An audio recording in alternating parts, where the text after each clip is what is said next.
DCM ಡಿಕೆಶಿಗೆ ಉನ್ನತ ಸ್ಥಾನ ಸಿಗಬೇಕು ಎಂಬ ರಂಭಾಪುರಿ ಶ್ರೀ ಹೇಳಿಕೆಯನ್ನ ರಾಮನಗರ ಶಾಸಕ ಇಕ್ಬಾಲ್ ಹುಸೇನ್ ಸಮರ್ಥಿಸಿಕೊಂಡಿದ್ದಾರೆ.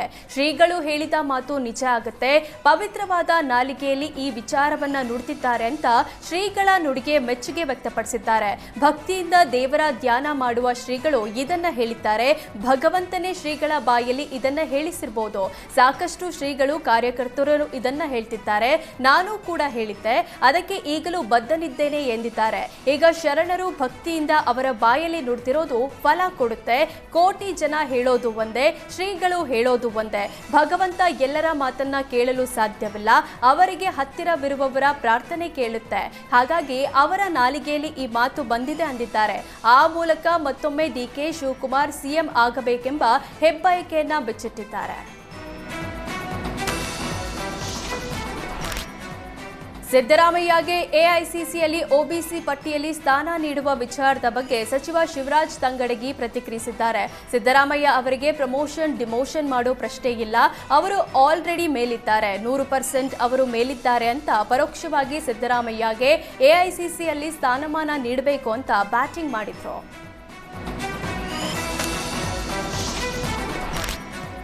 ಮಸೀದಿಗಳಲ್ಲಿ ಆಜಾನ್ ಕೂಗುವಾಗ ಬಳಸುವ ಧ್ವನಿವರ್ಧಕಗಳಿಂದ ಹೆಚ್ಚಿನ ಶಬ್ದ ಮಾಲಿನ್ಯ ಉಂಟಾಗಿ ಸಾರ್ವಜನಿಕರಿಗೆ ತೊಂದರೆಯಾಗ್ತಿದೆ. ಹೀಗಾಗಿ ರಾಜ್ಯ ಸರ್ಕಾರ ಲೌಡ್ ಸ್ಪೀಕರ್ಗಳನ್ನು ತೆರವುಗೊಳಿಸಿ ಶಬ್ದ ಮಾಲಿನ್ಯ ರಹಿತ ಪರಿಸರ ನಿರ್ಮಾಣ ಮಾಡಬೇಕು ಅಂತ ಮಾಜಿ ಸಚಿವ ಕೆಎಸ್ ಈಶ್ವರಪ್ಪ ಆಗ್ರಹಿಸಿದ್ದಾರೆ. ಸುಪ್ರೀಂ ಕೋರ್ಟ್ ನಿಗದಿಪಡಿಸಿದ ಮಾನದಂಡದಂತೆ ಹಗಲಿನಲ್ಲಿ 50 ಡೆಸಿಬಲ್, ರಾತ್ರಿ 45 ಡೆಸಿಬಲ್ ಇರಬೇಕು. ಮಹಾರಾಷ್ಟ್ರದಲ್ಲಿ ಆಜಾನ್ ಕೂಗೋದ್ರ ವಿರುದ್ಧ ಹೋರಾಟ ನಡೆಸಿ 1500ಕ್ಕೂ ಹೆಚ್ಚು ಧ್ವನಿವರ್ಧಕ ತೆರವುಗೊಳಿಸಲಾಗಿದೆ.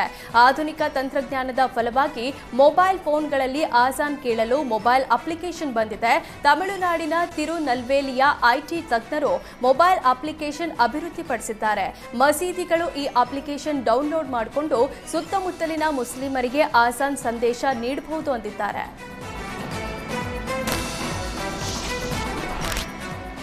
ದಕ್ಷಿಣ ಕನ್ನಡ ಜಿಲ್ಲೆಯಲ್ಲಿ ಹೋರಾಟ ಮಾಡುವವರ ಧಮ್ ನಿಂತು ಹೋಗಿದೆ. ಹೊಸ ಎಸ್ಪಿ ಕಮಿಷನರ್ ಬಂದ ಬಳಿಕ ಎಲ್ಲರೂ ಬಾಲ ಮುದುಡಿ ಕುಳಿತಿದ್ದಾರೆ ಅಂತ ಪರೋಕ್ಷವಾಗಿ ಬಿಜೆಪಿ ಹಾಗೂ ಸಂಘ ಪರಿವಾರಕ್ಕೆ ಪುತ್ತೂರು ಶಾಸಕ ಅಶೋಕ್ ರೈ ಟಾಂಗ್ ಕೊಟ್ಟಿದ್ದಾರೆ.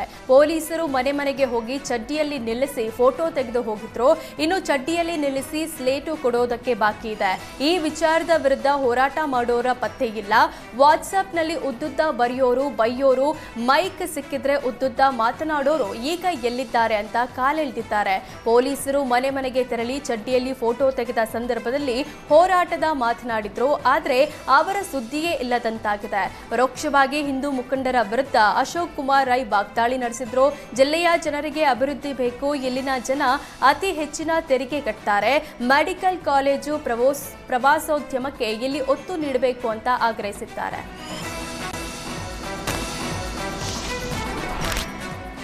ಸ್ಯಾಂಡಲ್ವುಡ್ ನಟ ಡಿವೈನ್ ಸ್ಟಾರ್ ರಿಷಬ್ ಶೆಟ್ಟಿ ಹುಟ್ಟುಹಬ್ಬದ ಸಂಭ್ರಮದಲ್ಲಿದ್ದಾರೆ. ಕಾಂತಾರ ಟೀಮ್ ಜೊತೆ ಹುಟ್ಟುಹಬ್ಬ ಆಚರಿಸಿಕೊಂಡ ರಿಷಬ್ ಶೆಟ್ಟಿ ಪತ್ನಿ ಕಾಂತಾರ ಟೀಮ್ ಮತ್ತು ಅಭಿಮಾನಿಗಳ ಸಮ್ಮುಖದಲ್ಲಿ ಕೇಕ್ ಕಟ್ ಮಾಡಿ ಹುಟ್ಟುಹಬ್ಬ ಆಚರಿಸಿಕೊಂಡಿದ್ದಾರೆ.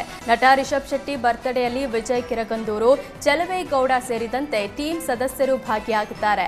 ರಿಷಬ್ ಹುಟ್ಟುಹಬ್ಬದ ನಿಮಿತ್ತ ಹೊಂಬಾಳೆ ಸಂಸ್ಥೆ ಕಾಂತಾರ ಚಾಪ್ಟರ್ 1ರ ಸ್ಪೆಷಲ್ ಪೋಸ್ಟರ್ ರಿಲೀಸ್ ಮಾಡಿ ಅಭಿಮಾನಿಗಳಿಗೆ ಸರ್ಪ್ರೈಸ್ ಕೊಟ್ಟಿದ್ದಾರೆ. ಪೋಸ್ಟರ್ನಲ್ಲಿ ಕಲರಿಯ ಪಟ್ಟು ಲುಕ್ನಲ್ಲಿ ರಿಷಬ್ ಕಾಣಿಸಿಕೊಂಡಿದ್ದಾರೆ.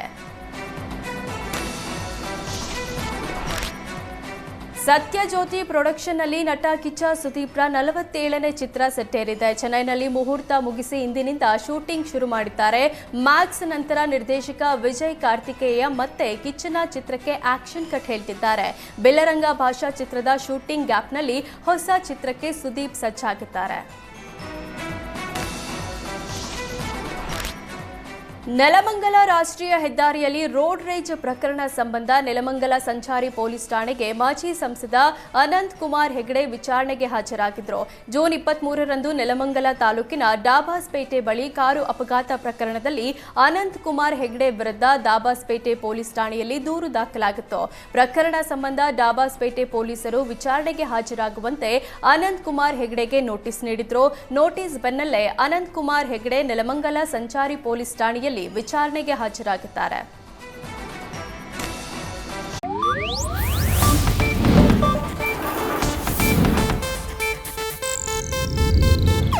ಇದು ಏಷ್ಯಾನೆಟ್ ನ್ಯೂಸ್ ನೆಟ್ವರ್ಕ್ ಪ್ರಸ್ತುತಿ.